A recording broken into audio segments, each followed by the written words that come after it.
Let's talk. Giles Brown. Repeat, a warning from history. An urgent, surprising and altogether persuasive read. Repeat will open your eyes. How we can learn from the mistakes of history to provide global security for the future. It's by Dennis Glover, and did I say that Dennis joins me live on the line now? Dennis, good morning to you, sir. Good morning to you. Good to have you with us.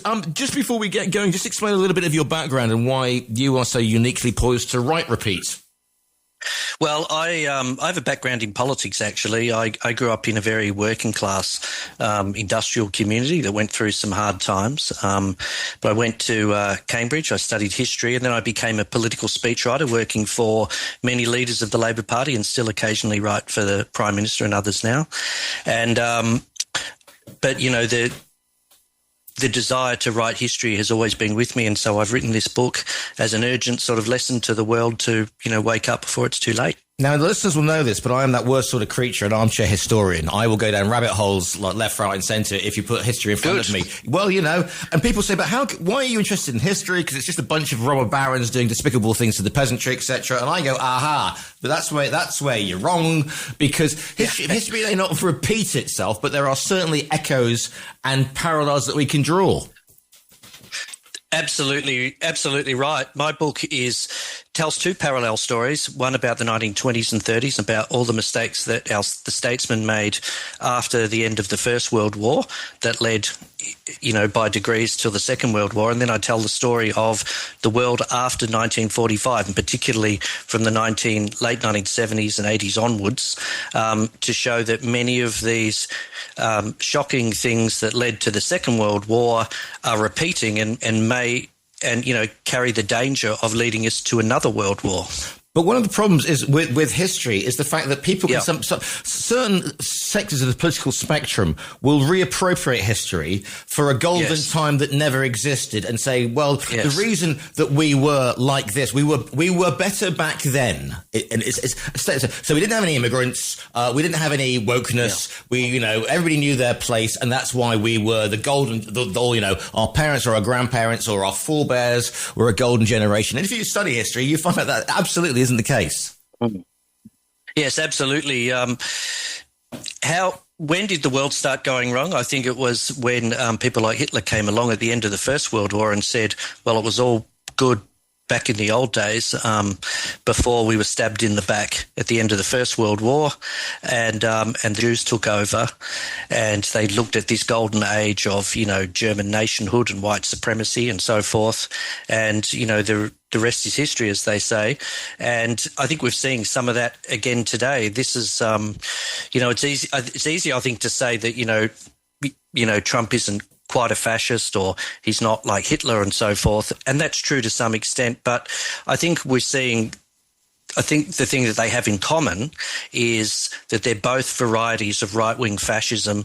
They have this white supremacist ideology. They create their own truth. They pursue vicious culture wars. They reject legal constraints.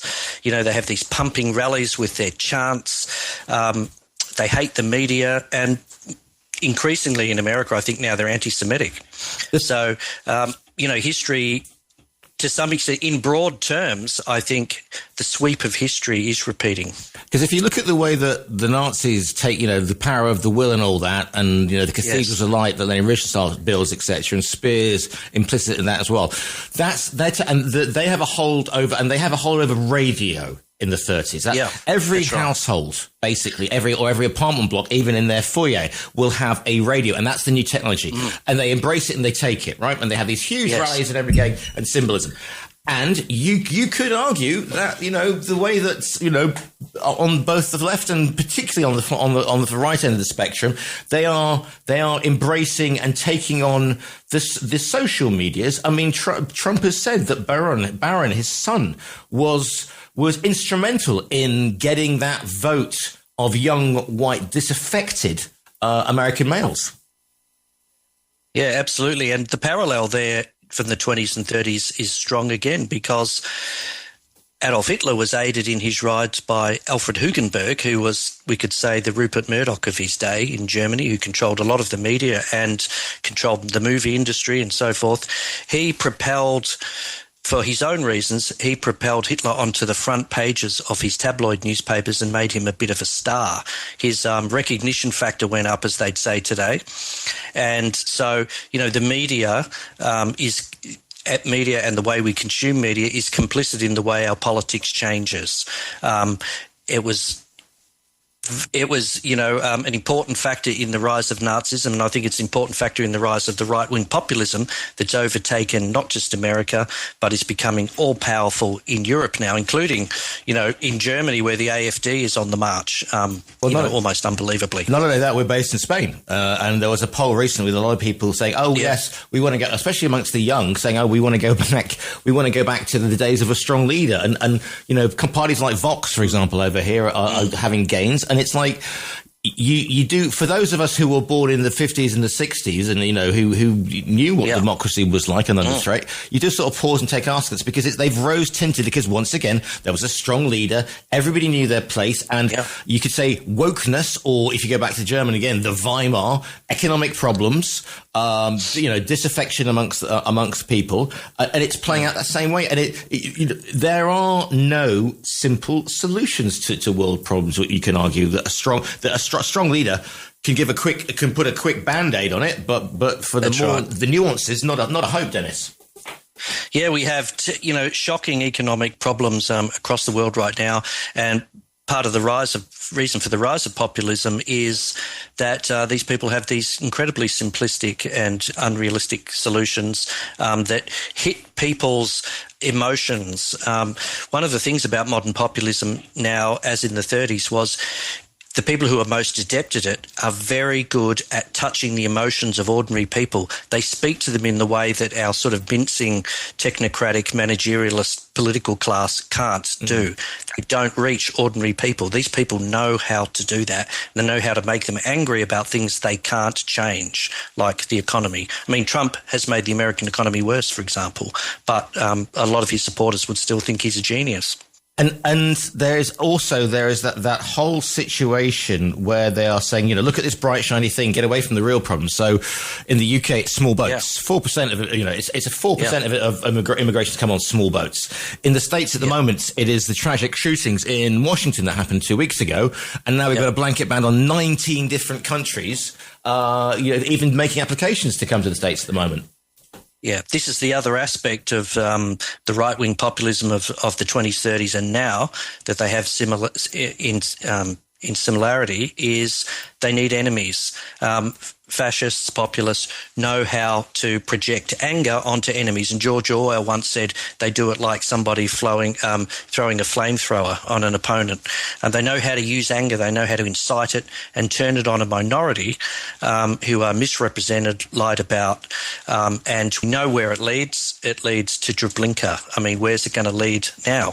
The other thing is the fact we're looking at a situation where Europe is divided in terms of its responses to various threats that we've got, and this is the other thing. Yes. We have a situation at the moment where there is a war going on in Europe with Russia's obviously invasion of Ukraine, and Europe itself is not as it was in the in the 30s. It's not. This is a League of Nations. The people are saying, oh well, it's as they did in Czechoslovakia. It's a country very few people could point on a map. What's it got to do with us? I hear that from people in Spain an awful lot, in Portugal, because they say, oh well, we're over here. It doesn't matter to us, and that to me sets alarm bells ringing like a firehouse in my head. They said it in the 30s too, and you're based in Spain. Well, one of the biggest similarities between then and now is a war on the European continent, the Spanish Civil War.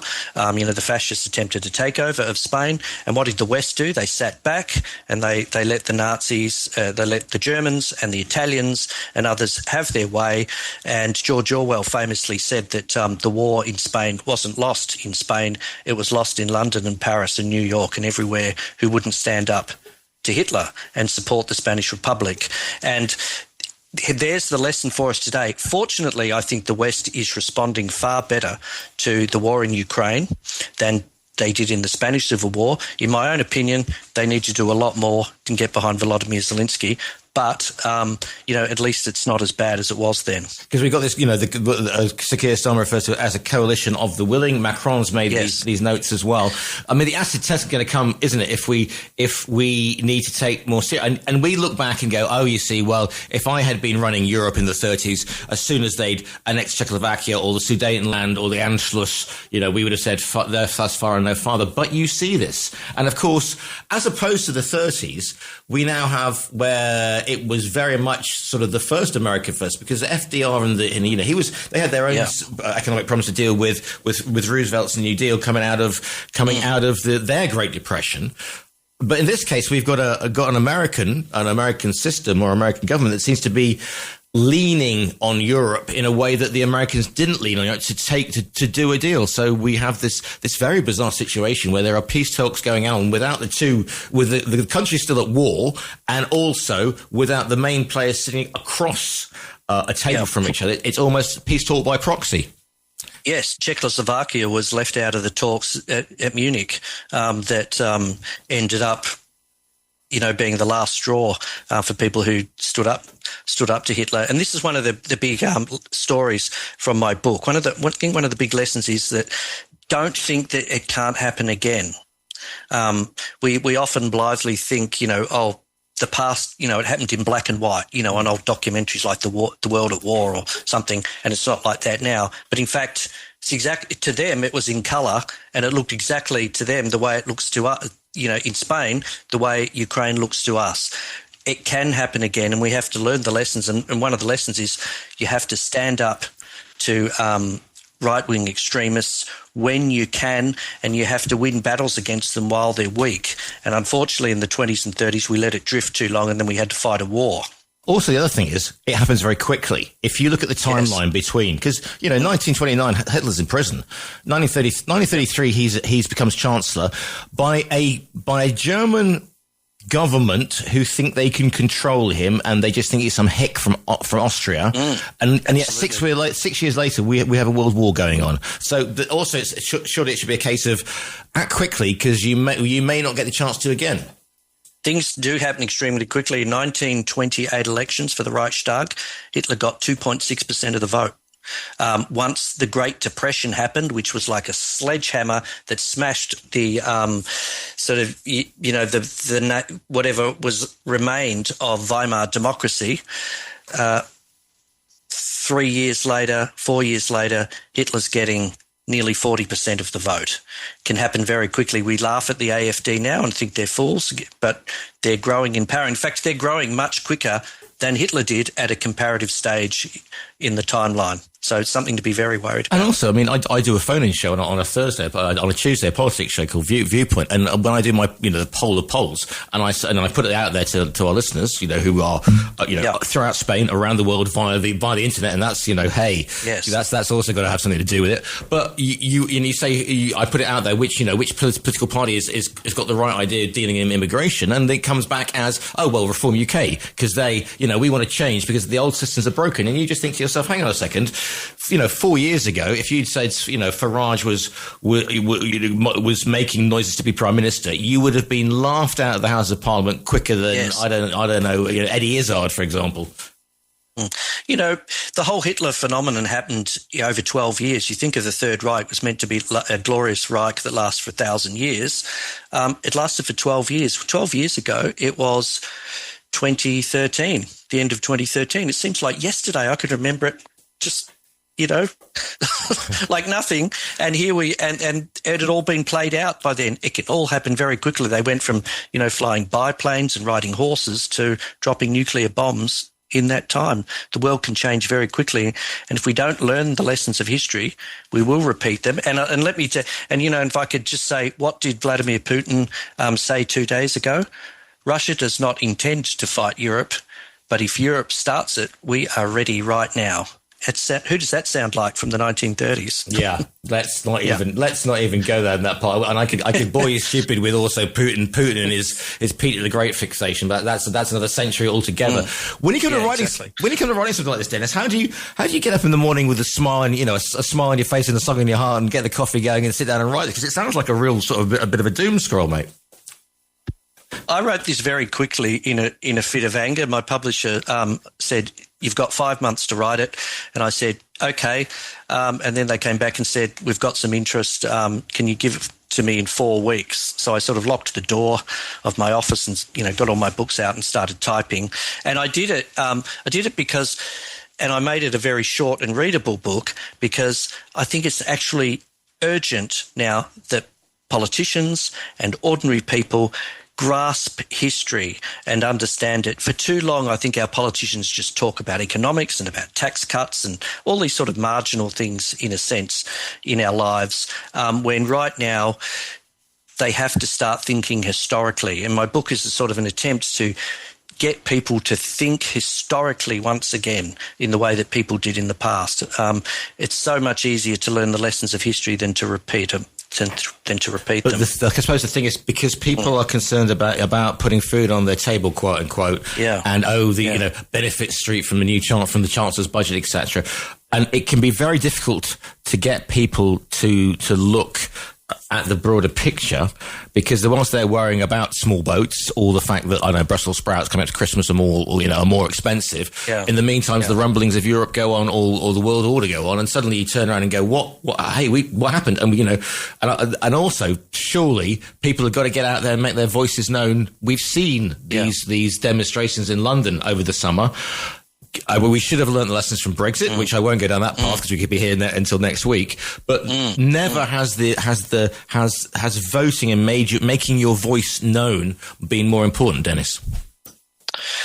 Yeah, exactly. People need to start telling our leaders that they've got to address the real big picture problem of the drift to war, I think. And our politicians have to learn to walk and chew gum at the same time, to talk about economic issues, but also to frame them in a way that lets people know that there's an even bigger problem that has to be addressed. Is there a glimmer of hope, Dennis? Do you leave us with some pointers, or because otherwise it's going to be it won't exactly be sitting at the bottom of your Christmas stocking going, "Oh, wonderful, repeat." Yeah. We're all going to war. We're all going to war this time next year. Well, the glimmer of hope really is that Europe is, to some extent, doing the right thing. It's starting now to confront Putin.